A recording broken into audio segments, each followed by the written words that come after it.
Здравейте, казвам се Денислав и водим групи по семейни констелации. Как може да разберем, че имаме нужда от констелация?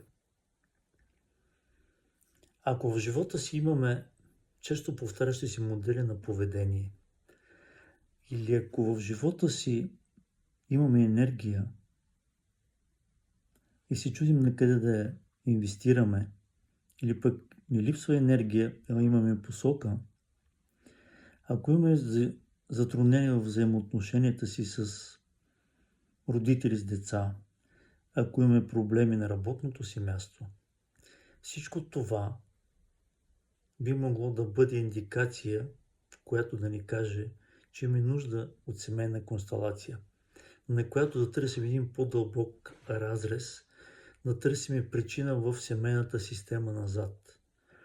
Всичко това се случва, когато имаме осъзнатостта, че трябва да погледнем назад, че имаме потребност да погледнем назад. Разбира се, за да стигнем до тази осъзнатост, се изисква доста лична работа, вътрешна работа с самите себе си. Какво значи лична работа? Какво значи работа с самите себе си? В следващите видеа.